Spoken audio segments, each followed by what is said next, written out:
Hello everyone, this is NCERT Class 8 History Chapter number 1 How, When and Where. This is Part 2. Part 1 में हम page number 5 तक cover कर चुके हैं. In this video we will start from page number 6. सबसे पहले हम page number 1 पर जो फिगर 1 दी थी उसको डिस्कस कर चुके हैं वीडियो 1 में.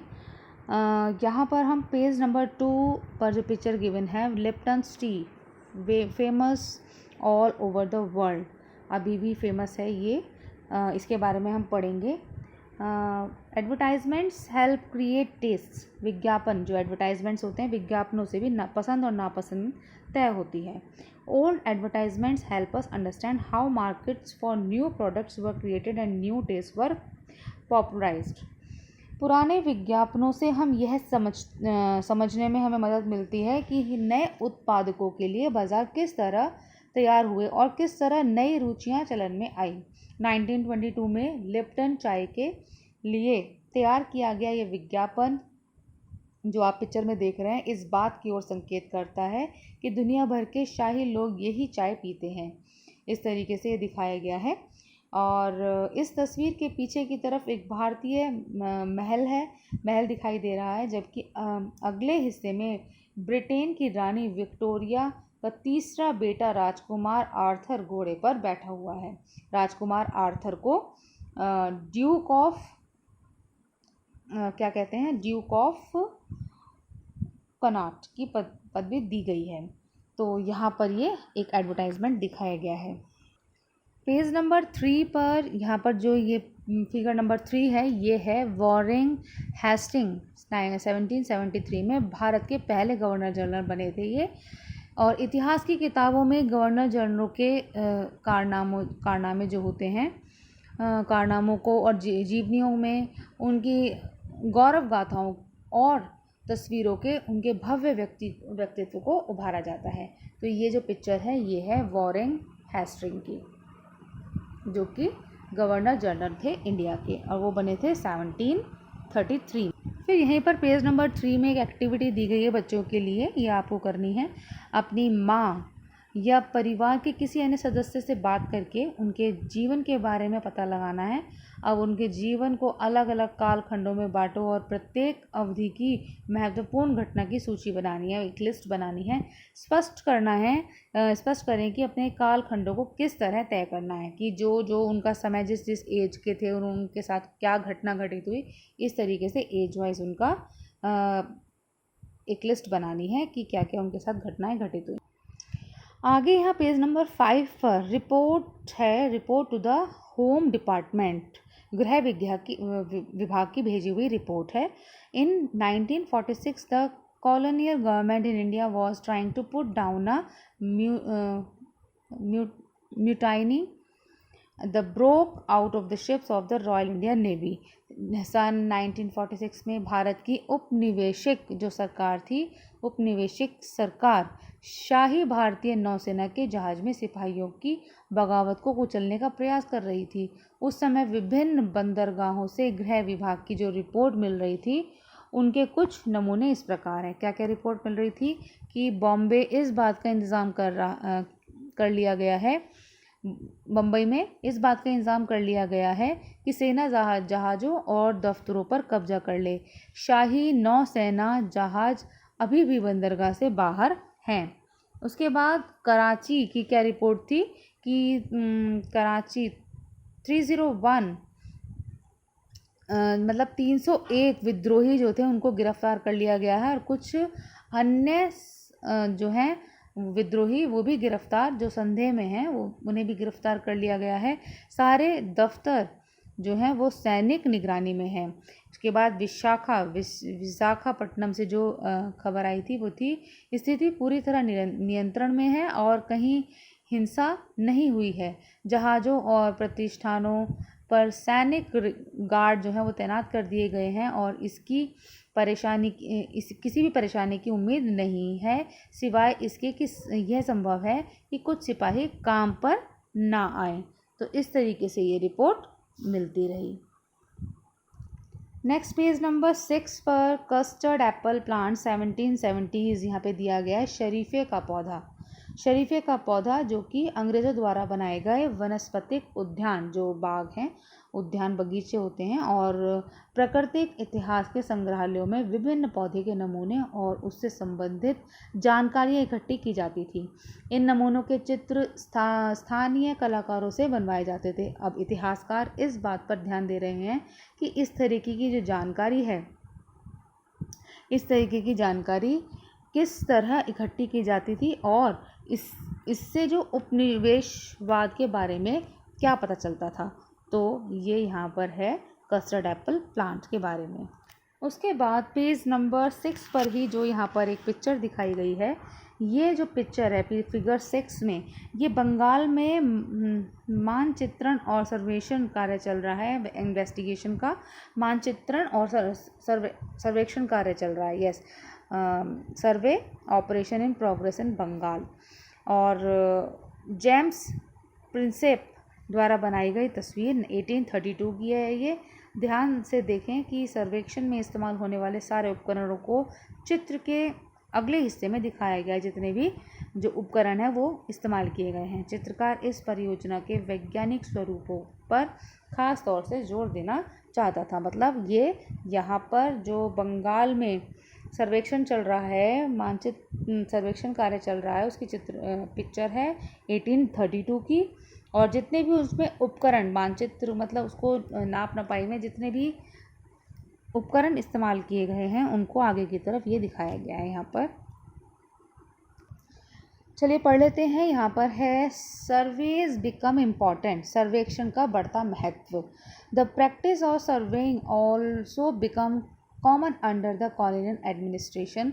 The British believed that the country had to be properly known before it could be effectively administered. उपनिवेशक जो थे, उपनिवेशक शासन के दौरान सर्वेक्षण का चलन भी महत्वपूर्ण होता गया। अंग्रेजों का विश्वास था कि किसी देश पर अच्छी तरह शासन चलाने के लिए उनको सही ढंग से जानना ज़रूरी होता है। By the early 19th century, detailed surveys were being carried out to the map entire country in the villages.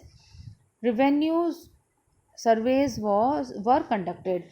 The efforts was to know the topography, the soil quality, the flora, the fauna, the local histories, and the cropping pattern. All the facts seen as necessary to known about the administer the region. 19वीं सदी की शुरुआत तक पूरे देश का नक्शा तैयार करने के लिए बड़े बड़े सर्वेक्षण किए गए, मतलब किए जाने लगे। गाँवों में राजस्व सर्वेक्षण किए गए। इन सर्वेक्षणों में धरती की जो सतह है, मिट्टी की गुणवत्ता, वहाँ मिलने वाले पेड़ पौधे, जीव जंतु और स्थानीय इतिहासों और फसलों का पता लगाया जाता था। अंग्रेज़ों की राय में इसी इलाके का शासन चलाने के लिए इन सारी बातों को जानना ज़रूरी था, बहुत ज़रूरी था। For the end of the 19th century, उसके बाद 19वीं सदी के आखिर से हर 10 साल में जनगणना की जाने लगी।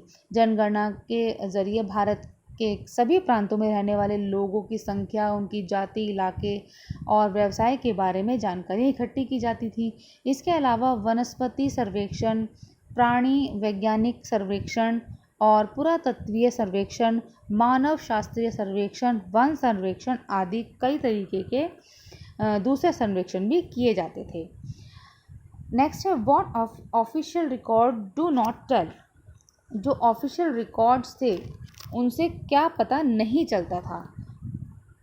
ठीक है, तो ये हम पढ़ेंगे, क्या पता नहीं चलता था। From this vast corpus of record we can get to know a lot, but we must remember that these are official records के इस विशाल भंडार से हम बहुत कुछ पता लगा सकते हैं। फिर भी इस बात को नज़रअंदाज नहीं किया जा सकता कि ये सारे जो सरकारी रिकॉर्ड हैं, जितने भी हैं रिकॉर्ड, वो सरकारी रिकॉर्ड हैं। और इनसे जो है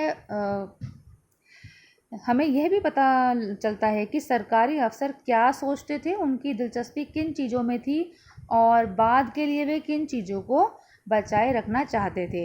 इन रिकॉर्ड से हमें ये समझने में हमेशा मदद नहीं मिलती कि देश के दूसरे लोग क्या महसूस करते थे और उनकी कार्यवाही की क्या वजह थी।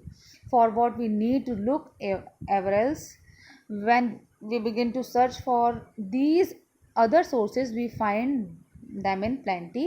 Through they are more difficult to get than official records. We have diaries of people, accounts of pilgrims and travelers, autobiographies of important personalities, and popular booklets that were sold in the local bazaars.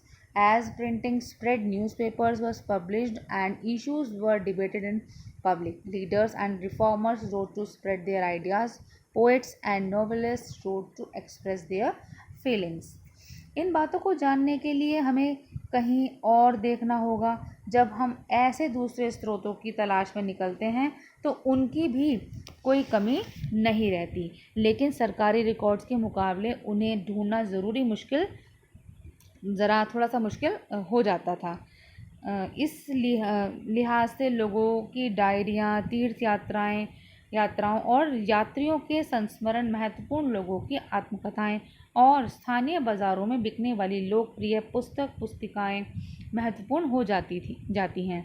जैसे जैसे छपाई की तकनीक फैली, अखबार छपने लगे और विभिन्न मुद्दों पर जनता में बहस भी होने लगी, नेताओं और सुधारकों ने अपने विचारों को फैलाने के लिए लिखा, कवियों और उपन्यासकारों ने अपनी भावनाओं को व्यक्त करने के लिए लिखा। All those sources, however, were produced by those who were literate.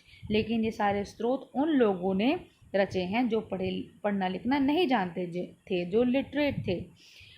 इसमें हम यह पता नहीं लगा सकते कि आदिवासी और किसान, खदानों में काम करने वाले मजदूरों या सड़कों पर ज़िंदगी गुजारने वाले गरीब किस तरह के अनुभव से गुज़र रहे थे।